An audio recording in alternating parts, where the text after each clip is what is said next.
Assalamualaikum Bu Nike. Waalaikumsalam. Gimana kabarnya hari ini? Alhamdulillah baik Pak. Bagaimana dengan Bapak? Alhamdulillah sehat walafiat. Oke, sebelum melakukan proses coaching, saya akan sedikit menyampaikan beberapa pertanyaan dulu ya Bu ya.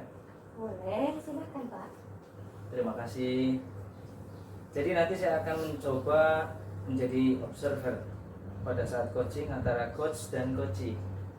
Saya akan mengamati, menilai saat Ibu melakukan coaching dengan menggunakan rubrik penilaian. Seperti apakah proses coaching yang akan dilakukan?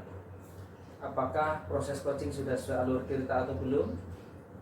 Apakah coach sudah memberikan pertanyaan berbobot sesuai dengan kata kunci yang disampaikan oleh coachee? Dan juga bagaimana nanti coachee menanggapi atau menjawab pertanyaan-pertanyaan yang diajukan oleh coach. Nanti juga saya akan mendengarkan respon atau jawaban dari coachee apakah sudah sesuai dengan pertanyaan yang nanti coach akan sampaikan. Jangan lupa Bu Nike harus menyesuaikan juga dengan prinsip coaching, diantaranya kemitraan proses kreatif dan juga memaksimalkan potensi. Sebelumnya saya akan memberikan beberapa pertanyaan Bu ya. Boleh Pak, silakan. Untuk pertanyaan yang pertama, kompetensi yang akan Bu Nike kembangkan dalam proses coaching ini hari ini apa? Baik Pak, jadi dalam proses coaching ini ada 3 kompetensi yang akan saya kembangkan, yaitu yang pertama hadir secara penuh, present, kemudian mendengarkan aktif, dan satu lagi Pak, mengajukan pertanyaan-pertanyaan berbobot sesuai dengan kata kunci yang disampaikan oleh coach. Baik Bu Nike, dari 3 kompetensi tadi kira-kira kompetensi mana yang akan Bu Nike kembangkan secara spesifik? Baik, jadi dari ketiganya yang mungkin akan saya kembangkan secara lebih spesifik adalah yang mendengarkan aktif Pak. Karena dengan mendengarkan aktif, saya menjadi lebih fokus sehingga saya dapat hadir secara penuh dengan mendengarkan aktif.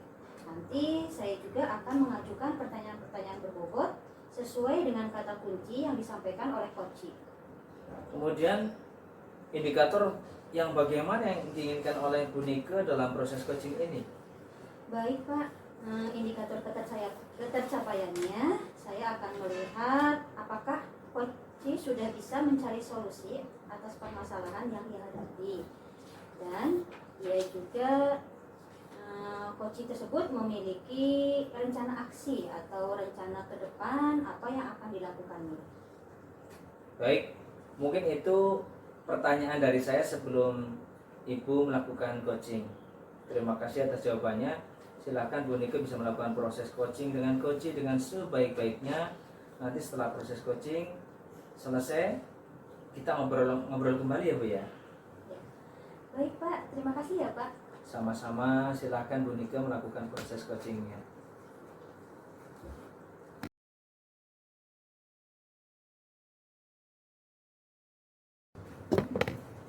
Assalamualaikum Bu Nike, maaf mengganggu waktunya sebentar, boleh Bu? Waalaikumsalam Bu Yuli. Silakan Bu, tidak apa-apa. Kebetulan saya juga sedang santai. Terima kasih Bu. Kemarin saya mencoba hubungi Ibu, tapi sepertinya Bu Nike sedang sibuk. Ini Bu, ada hal yang ingin saya diskusikan dengan Bu Nike. Oh iya Bu, maaf. Kemarin saya sedang melakukan koordinasi dengan Bu. Sepertinya Bu Yuli sedang ada permasalahan ya. Silakan kalau Ibu ingin berdiskusi dengan saya. Betul Bu, begini. Sebenarnya saya ada permasalahan di kelas saya yang mengganjal di hati. Saya melihat di kelas saya tidak nyaman sekali karena banyak sampah di laci kelas dan di sekitar kelas. Oh begitu permasalahannya yang sedang Ibu hadapi. Apa yang Bu Yuli harapkan dari obrolan kita siang ini? Saya berharap dengan berdiskusi saya bisa mendapatkan solusi atas permasalahan ini. Karena sepertinya di sekolah Bu Nike tidak ada masalah dengan sampah. Mungkin Bu Nike bisa berbagi pengalaman di sekolah terkait permasalahan sampah agar seluruh warga sekolah mau menjaga kebersihan kelas dan lingkungan sekolah. Saya ingin siswa memiliki kesadaran akan pentingnya menjaga kebersihan sekolah dengan membuang sampah pada tempatnya. Oh, jadi Bu Yuli ingin siswa memiliki kesadaran untuk tidak membuang sampah sembarangan supaya lingkungan sekolahnya Bu Yuli nampak bersih dan nyaman ya Bu? Benar Bu, saya sudah berulang kali menasihati siswa. Bahkan ketika piket kelas pun, Bapak atau Ibu guru, wali kelasnya sudah mendampingi. Saya juga bersama guru selalu mencontohkan dengan membuang sampah di tempat sampah. Ketika melihat sampah, kami juga langsung memungut dan membuangnya di tempat sampah. Tapi kenapa anak-anak kok susah sekali untuk berbuat seperti itu ya Bu? Memang seberapa sering Bu Yuli menasihati anak-anak? Setiap hari Bu, ketika saya keliling kelas, pasti selalu mengingatkan anak-anak untuk piket terlebih dahulu. Dan sebelum mengawali pembelajaran, dan ketika lewat di sekitar halaman sekolah, juga selalu mengingatkan untuk memungut sampah yang berserakan. Tapi anak-anak belum ada perubahan juga.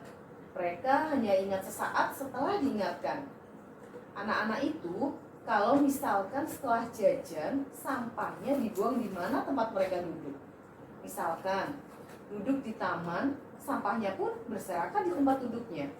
Jika anak-anak mau membuang sampah di kelas pun, anak-anak membuangnya di laci meja, bukan di tempat sampah yang sudah ada di depan kelas. Saya juga pernah melihat sendiri ketika ada anak membuang sampah di tempat sampah, sampahnya tidak sampai masuk ke dalam wadahnya atau jatuh ke lantai. Itu pun tidak langsung dipungut dan dimasukkan ke tempat sampah, tapi dibiarkan saja, malah ditinggal pergi begitu saja. Baik Bu, jadi menurut pengamatan Bu Yuli, kondisi ideal yang diharapkannya seperti apa? Kondisi idealnya, anak-anak mau dan terbiasa tanpa paksaan membuang sampah di tempat sampah dan merasa malu jika membuang sampah sembarangan. Jadi, saya berharap semua siswa disiplin dalam membuang sampah karena kesadaran dalam dirinya, bukan karena takut dengan guru.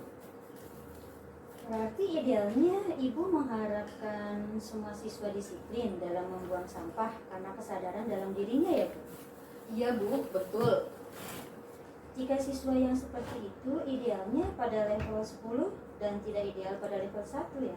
Maka untuk saat ini posisi siswa ibu itu ada di level berapa?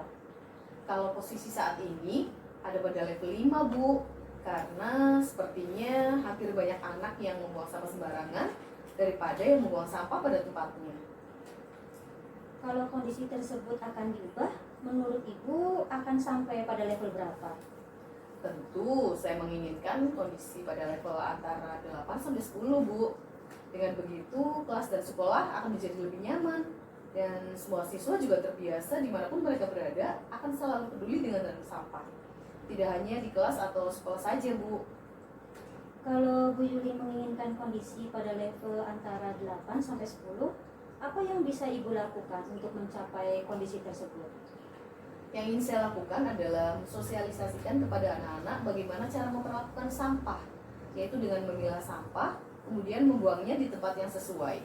Di sekolah sudah disediakan tempat sampah organik dan non-organik di depan kelas. Dan kemudian saya akan membuat poster yang akan saya tempel di tempat-tempat di mana anak-anak suka bermain dan juga akan saya tempel di dalam kelas. Jadi Ibu akan melakukan sosialisasi, kemudian menyiapkan tempat sampah organik dan non-organik ya, serta akan membuat poster-poster ya Bu. Kira-kira ada kendala nggak untuk hal ini? Sepertinya ada Bu. Kalau hanya dengan sosialisasi atau menyediakan tempat sampah organik dan non-organik saja, anak hanya akan melakukannya sesaat karena kebiasaan membuang sampah pada tempat sampah itu tidak tertanam di hati dan pikiran mereka. Dengan menyediakan tempat sampah organik dan non-organik, kalau membuat poster tentunya juga memerlukan biaya. Lalu menurut Bu Yuli, cara yang efektif seperti apa? Kalau menurut saya, agar disiplin membuang sampah di tempat sampah dan tertanam di benak siswa, mungkin selain dengan melakukan sosialisasi, kemudian menyediakan tempat sampah organik dan non-organik, juga menempelkan poster-poster, saya akan mengundang narasumber dari tenaga kesehatan untuk memberikan penyuluhan dan menampilkan video-video edukasi tentang dampak-dampak dari membuang sampah sembarangan. Tujuannya agar siswa bisa mendengar secara langsung dari narasumber tenaga kesehatan tentang bahaya sampah dan melihat secara langsung walaupun hanya lewat video. Bagaimana semua sampah itu bisa menimbulkan dampak yang sangat berbahaya, dan dengan adanya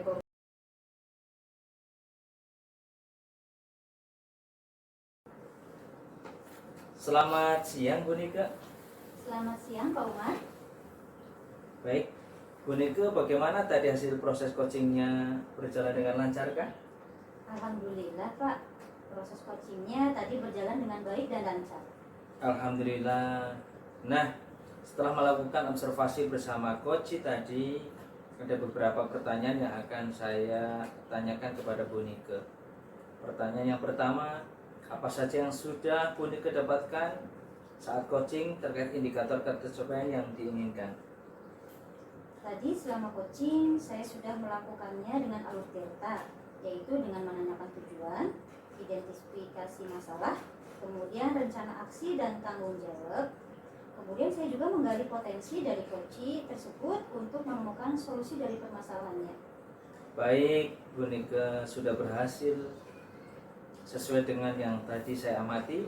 Juga ada beberapa catatan bahwa Bu Nika tadi sudah berhasil menyampaikan sesuai dengan alur tirta, yaitu sudah menanyakan tujuan kepada coach, kemudian sudah mengidentifikasi permasalahan yang ada pada coach.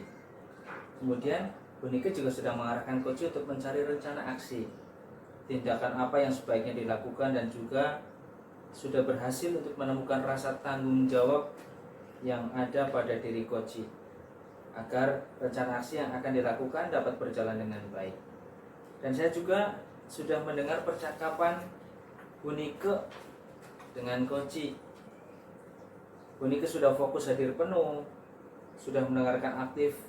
Tentunya Bu Nika tadi sudah mengajukan pertanyaan berbobot juga, sesuai dengan kata kunci yang disampaikan oleh coach. Betul Pak Umar. Nah, luar biasa sekali Bu Nika. Sudah melakukan proses coaching hari ini dengan baik. Mudah-mudahan Bu Nika sukses ke depannya, diberi kemudahan dalam kegiatan coaching berikutnya. Oh iya, satu pertanyaan lagi Bu. Alhamdulillah. Silakan Pak. Untuk ke depan, Bu Nika, kompetensi apa lagi yang ingin dikembangkan berdasarkan hasil melakukan coaching hari ini? Kompetensi yang ingin saya kembangkan yaitu saya ingin memahami alur tirta untuk melakukan coaching supaya coaching selanjutnya menjadi lebih baik lagi. Luar biasa Bu Nika. Jadi Bu Nika akan mendalami lebih jauh alur tirtanya supaya lebih baik ke depannya. Terima kasih Bu Nika. Sama-sama Pak Umar. Saya akhiri sampai di sini ya Pak. Demikian observasi kita hari ini, semoga bermanfaat ya Pak. Assalamualaikum warahmatullahi wabarakatuh. Amin, amin, amin. Waalaikumsalam warahmatullahi wabarakatuh.